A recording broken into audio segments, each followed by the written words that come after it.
বলা যায়। বাট আমি একটা ছোট মানুষ হিসেবে আমার মনে হয়েছে যে এই ধরনের একটা উদ্যোগ বাংলাদেশেই প্রথম।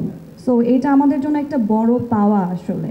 সো আমরা যে ক্ষুদ্র উদ্যোক্তার কথা আমরা এখানে তুলে ধরেছি, সেটা আসলে আমাদের বাংলাদেশের আগে কখনো করেনি। সো ক্ষুদ্র উদ্যোক্তাদের জন্য এটা বিশাল বড় ব্যাপার, এবং তার থেকে বড় কথা হচ্ছে আমি এই ফ্যামিলির সাথে ইনভলভড এবং আমি ফ্যামিলির একটা অংশ। সো আমি নিজেও একটা বিজনেস দিচ্ছি, pearl by Payel makeover and salon নামে একটা বিজনেস আমি শুরু করছি সামনে।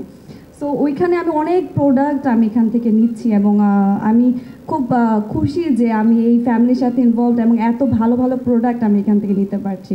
সো যখন আমি এখান থেকে পারচেস করছিলাম, তখন আমার মনে হচ্ছিল যে ও মাই গড, এত এত কালেকশন কেন, এত ভ্যারিয়েশন কেন। আর তার মধ্যে আপনজন আমি যেই উদ্যোগটা তারা শুরু করলো, সো আমিও কিন্তু এখন এটার একটা অংশ হয়ে গেলাম। সো যেহেতু আমি বিজনেসের সাথে আছি, সো আপনজন আমি নিজেও আসলে। সো এই জন্য ভালো লাগছে, এবং দুর্দিনে যে পাশে থাকে সেই তো আপনজন। দেশ জুড়ে ভোক্তাদের সাথে রিমার্কে পণ্য পৌঁছে দিচ্ছে যারা, সেসব মাঝারি ও ক্ষুদ্র উদ্যোক্তাদের সুখে দুঃখে পাশে থাকা লক্ষ্য নিয়ে নির্মার্ক নিয়ে এসেছে আপনজন কাজকর্ম।